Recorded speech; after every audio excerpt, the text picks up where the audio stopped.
Another important type of ocean benthic habitat is formed by coral reefs. Now, familiar coral reefs are in warm, shallow water, but we do have corals in deep water as well. A different style of coral reef there. Corals build up reefs with their skeletons made of calcium carbonate. But besides coral, there are a lot of other things that can build reefs. There are snails, there are clams, there are worms, there are algae, sponges. If we go back to the fossil record, even more things have made reefs from time to time in the past.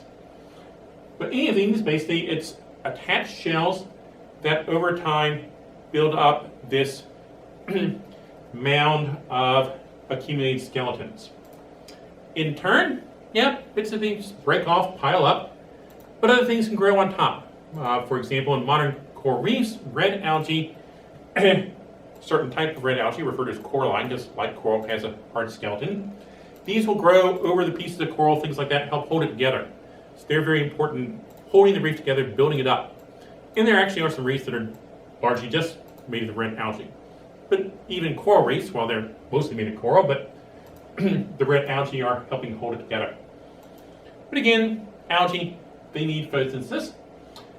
The red algae is among the stuff that can tolerate the least light and still photosynthesize. The shallow water corals also typically have symbiotic zooxanthellae. The ones that are reef builders have this, and so again need to be shallow. Obviously, the ones in the deep ocean are not depending on light. Deep reefs, though, have had major problems recently because people have developed big fishing nets strong enough to knock down the coral. And, you knock down the coral, you catch all the fish. There's no home for more fish. You're not going to catch more. That is not a real smart long-term plan. Hey, but I made money. Somebody else is stuck. That's the typical attitude. Coral reefs have extremely high diversity. Like the tropical rainforest up on land, there's lots of structure, lots of different types of places to live. Many thousands, especially if you look at smaller things, of species.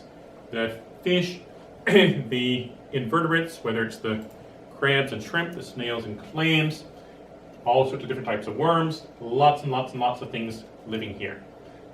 There have been some intensive studies working on the snails and clams, and what they've tended to find is they go one place and intensively collect all that they can in one little patch to see what types of things they find, go someplace else, and once again there's hundreds of types of little snails, and most of them don't look like the ones we found over there.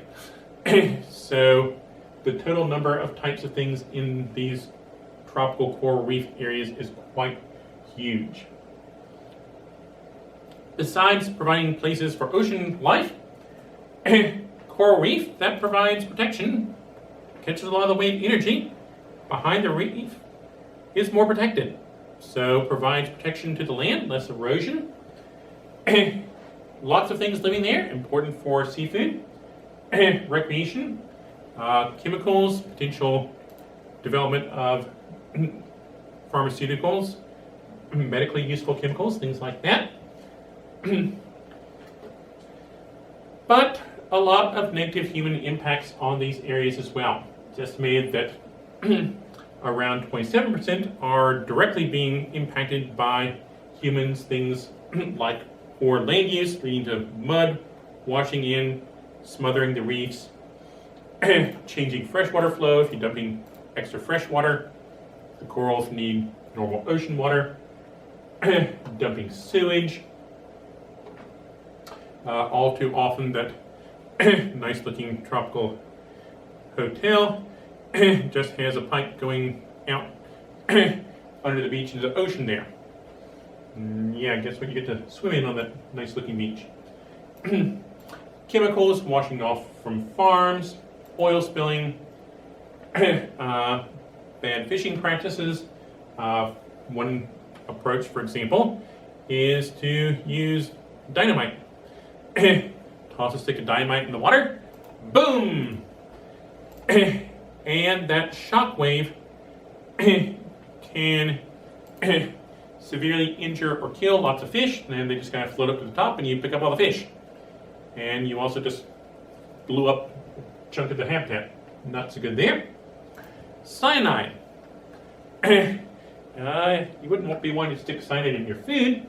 Instead, cyanide fishing tends to be used in capturing fish, say to sell for aquarium. Little fish swim into that hole there. How can I get it to come out? I'll squirt some poison in that hole. Oh, hey, the fish came out, caught it. Oh, yeah, it's been poisoned, but as long as it lives long enough for me to sell it, I've made my profit. Of course, you also poisoned whatever else was around the hole. Again, you're not thinking long term here. Land reclamation. Dumping dirt over a reef area in order to build up some place where people can build buildings and things like that on top of it. Obviously, you bury the reef, that's not good for the reef. For example, today, China is trying to claim islands in the South China Sea that are kind of between China and Vietnam, Philippines, and so forth. And so, dump sand on top of them and build a military base, and see, it's ours.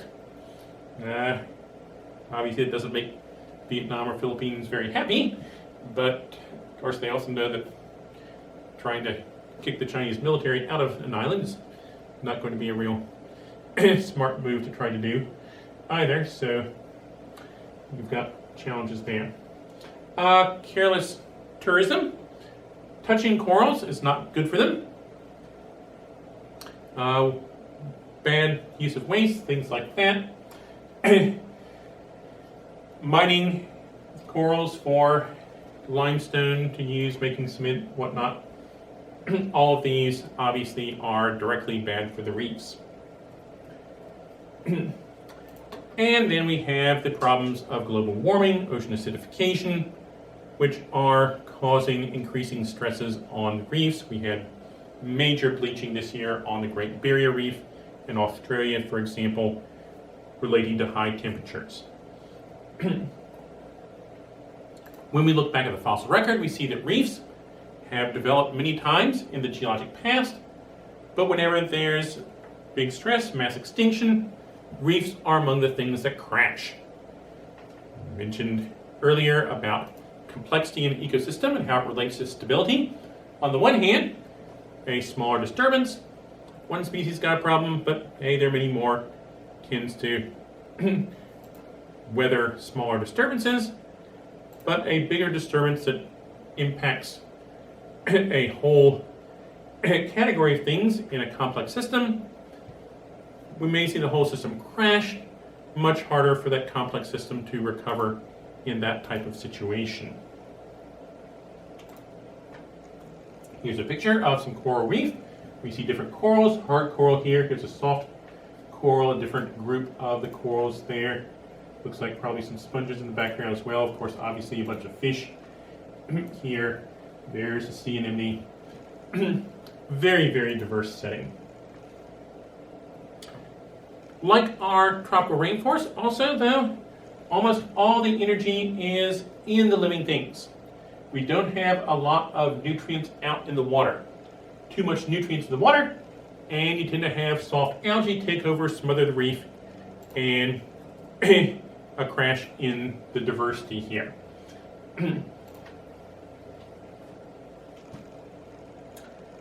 Neritic. This is open water, but above relatively shallow depths. This is a zone where there is enough light for photosynthesis, so we do get algae all the way down to the bottom in this zone. Now, how deep? Obviously, how clear is your water? If the water is murky, it may be too dark to photosynthesize, quite shallow. Again, open water, we have our floating plankton and the active swimmers, the nekton. Here's an example, a group of, looks like maybe some sort of oceanic triggerfish that are, all the rest of what you see is water. So they're swimming out in the open ocean.